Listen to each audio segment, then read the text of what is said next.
Assalamualaikum warahmatullahi wabarakatuh. Selamat pagi anak-anak Bapak semuanya. Bertemu lagi kita di pembelajaran PPKN di bab 2, di bab 3 tentang Konstitusi Negara Kesatuan Republik Indonesia. Ini adalah materi lanjutan 2 minggu yang lalu ya. Baik, kompetensi dasarnya adalah menganalisa kesejarahan perumusan pengesahan Undang-Undang Dasar Negara Republik Indonesia tahun 1945. Jadi ini adalah lanjutan dari materi perumusan dan pengesahan Undang-Undang Dasar ya. Kemudian menjelaskan proses kesejarahan perumusan dan pengesahan Undang-Undang Dasar Negara Republik Indonesia tahun 1945. Adapun indikator pada pertemuan kita kali ini adalah 3.3.3 menganalisa pengertian konstitusi. Jadi yang kita bahas nanti adalah pengertian konstitusi. Yang kedua, makna dari Undang-Undang Dasar Negara Kesatuan Republik Indonesia. Kemudian sifat Undang-Undang Dasar, fungsi Undang-Undang Dasar, dan nanti Bapak minta kalian mendeskripsikan periodisasi berlakunya Undang-Undang Dasar di Indonesia. Jadi periodisasi ini adalah undang-undang apa saja dan tahun berapa undang-undang tersebut berlaku di Indonesia, Undang-Undang Dasar maksudnya nak ya.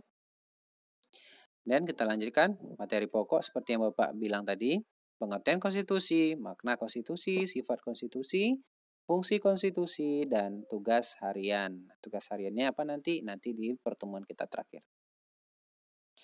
Pengertian konstitusi. Konstitusi adalah keseluruhan peraturan perundang-undangan negara yang tertulis maupun tidak tertulis.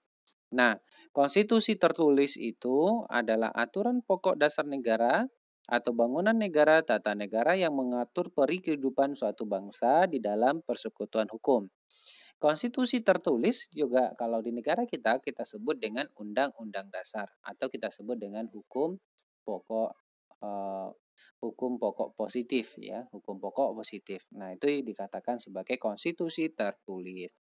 Yang kedua, konstitusi itu macamnya adalah konstitusi tidak tertulis. Jadi, peraturan perundang-undangan yang tidak tertulis, kebiasaan ketatanegaraan yang sering timbul dalam sebuah negara.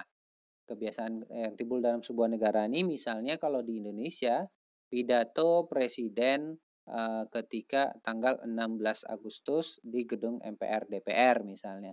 Nah, itu tidak ada diatur di dalam hukum positif kita, tetapi setiap tahun dilaksanakan oleh presiden, oleh negara kita. Nah, itu hukum tidak tertulis.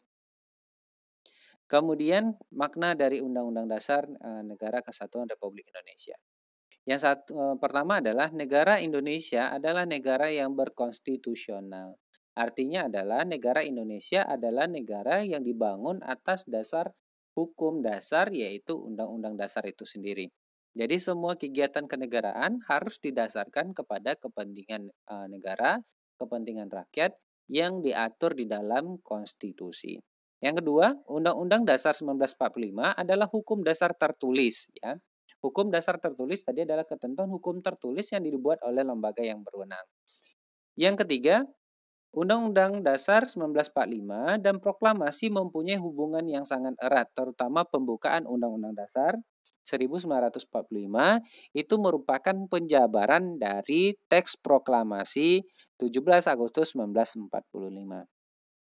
Yang keempat, Undang-Undang Dasar bersifat supel dan singkat. Supel artinya memuat hal-hal yang pokok, singkat artinya tidak terlalu panjang, tidak terlalu pendek. Kemudian hanya memuat aturan-aturan pokok ketatanegaraan di dalam Indonesia, dalam ketatanegaraan Indonesia. Nah, nanti aturan pokok ini akan dijelaskan lebih lanjut di dalam undang-undang atau perpu atau peraturan pemerintah dan sejenisnya. Yang kelima, Undang-Undang Dasar 1945 menganut demokrasi Pancasila. Artinya apa? Demokrasi kita adalah demokrasi yang khas yang bercirikan nilai-nilai Pancasila.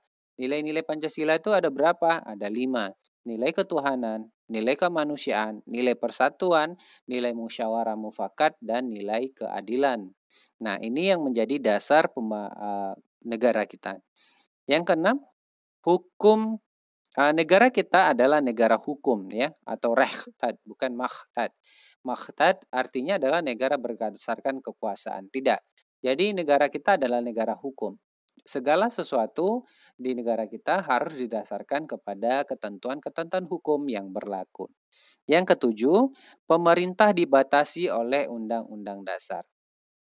Dalam penyelenggaraan negara, pemerintah kita akan dibatasi kewenangan dan kewajibannya serta haknya oleh Undang-Undang Dasar itu sendiri. Makanya kalau kita tengok di dalam Undang-Undang Dasar banyak sekali pasal-pasal yang menjelaskan tugas dan wewenang serta fungsi dari lembaga-lembaga negara termasuk pemerintahan badan eksekutif. Yang kedelapan adalah kedaulatan rakyat. Ya, makna dari Undang-Undang Dasar 1945 ini adalah kedaulatan rakyat. Artinya apa? Artinya di dalam pasal 1 ayat 2 Undang-Undang Dasar 1945, kedaulatan berada di tangan rakyat. Kekuasaan tertinggi di negara kita berada di tangan rakyat dan dijalankan menurut Undang-Undang Dasar. Artinya di sini adalah rakyat mempunyai kedudukan yang paling tinggi. Rakyat itu bukan orang yang harus melayani pemerintah, tetapi adalah rakyat adalah orang yang harus dilayani oleh pemerintah. Jadi jangan dibalik cara berpikirnya. Rakyat adalah tujuan akhir dalam pembangunan Negara Kesatuan Republik Indonesia. Nah, ini makna dari Undang-Undang Dasar Negara Kesatuan Republik Indonesia 1945. Kita lanjutkan. Sifat Undang-Undang Dasar itu ada 4. Satu adalah singkat. Undang-Undang Dasar itu hanya memuat aturan-aturan pokok. Ya, hanya memuat aturan-aturan pokok. Jadi tidak dijabarkan sepanjang lebar, sejelas-jelasnya, sedetail-detailnya, karena nanti Undang-Undang Dasar akan dijelaskan kembali di dalam undang-undang. Yang kedua, berderajat tinggi atau tertib hukum tertinggi. Jadi di dalam tata negara kita, di dalam Undang-Undang Nomor 12 Tahun 2011 mengatakan Undang-Undang Dasar ini menempati urutan pertama dalam tata urutan peraturan perundang-undangan. Tertib hukum tertinggi di sini maksudnya adalah tidak ada hukum positif yang lebih tinggi daripada Undang-Undang Dasar itu sendiri. Yang ketiga, tertulis, tertuang dalam dokumen formal, rumusannya jelas, merupakan suatu hukum yang mengikat pemerintah dan warga negara. Tertulis. Nah, kita tengok Undang-Undang Dasar kita berbentuk buku yang sudah dituangkan di dalam lembaran negara, ya. Nah, itu maksudnya tertulis dan kemudian ini diciptakan atau dibuat oleh lembaga yang berwenang.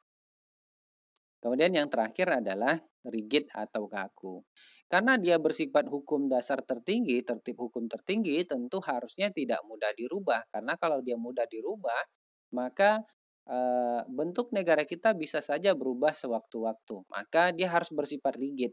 Perlu prosedur yang sangat rumit untuk merubah Undang-Undang Dasar itu sendiri. Kalian nanti boleh buka pasal 37 Undang-Undang Dasar 1945, bagaimana syarat dan ketentuan merubah Undang-Undang Dasar itu sendiri. Kita lanjutkan. Fungsi Undang-Undang Dasar itu yang pertama adalah sebagai dokumen nasional, artinya adalah Undang-Undang Dasar ini adalah lembaran dokumen negara yang harus didokumentasikan sebagai bukti bahwasanya kita merupakan negara hukum. Kemudian sebagai hukum tertinggi tadi, dia bersumber untuk aturan-aturan yang di bawahnya, itu sumber hukum tertinggi. Sebagai kelahiran baru, piagam kelahiran baru, artinya apa? Kalau sebuah negara ingin berdiri, maka mereka harus punya hukum. Nah, hukum tadi, dasar hukumnya tadi adalah Undang-Undang Dasar. Jadi dengan adanya Undang-Undang Dasar, maka lahirlah sebuah negara baru. Kemudian sebagai identitas nasional. Nah, identitas itu artinya adalah jati diri. Jadi kita bisa tengok suatu negara itu berdasarkan undang-undang dasarnya. Apakah negara itu liberalisme, apakah negara itu demokrasi, apakah negara itu komunisme. Nah, itu bisa kita tengok dari undang-undang dasarnya. Kalau dari undang-undang dasar kita, maka negara kita menganut sistem demokrasi Pancasila. Kemudian sebagai alat pembatas kekuasaan. Artinya di sini adalah di dalam Undang-Undang Dasar itu menjelaskan tugas dan wewenang kekuasaan itu sendiri. Jadi mereka tidak boleh melakukan sesuatu hal yang di luar ketentuan yang sudah diatur di dalam Undang-Undang Dasar itu sendiri. Yang keenam, sebagai pelindung HAM, hak azazi manusia. Jadi di sini ketika kekuasaan sudah dibatasi oleh undang-undang, maka secara otomatis hak warga negara juga akan terlindungi. Karena apa? Karena biasanya kekuasaan akan menindas hak azazi manusia. Kalau sudah dibatasi, maka kekuasaan tidak akan bisa mengacau atau merenggut hak azazi manusia itu sendiri. Kemudian di slide terakhir ini, terima kasih atas perhatian kalian semua. Tuliskan semua penjelasan dalam video ini ke dalam buku catatan kalian, kemudian periode berlakunya Undang-Undang Dasar di Indonesia beserta cirinya di buku catatan kalian. Kemudian upload ke link kuis yang akan Bapak bagikan di proses pembelajaran nanti ya, di pertengahan pembelajaran nanti akan Bapak bagikan kalian link kuisnya.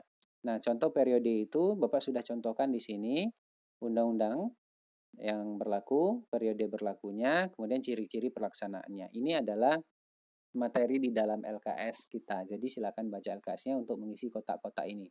Lanjutkan ke bawahnya. Kemudian penjelasan Bapak ini tolong kalian salinkan ke dalam buku catatan dan masukkan nanti, upload nanti ke link kuis yang Bapak bagikan sebagai bukti pembelajaran kita hari ini. Nah, terima kasih atas perhatiannya. Wabillahi taufiq wal hidayah. Wassalamualaikum warahmatullahi wabarakatuh. Selamat pagi.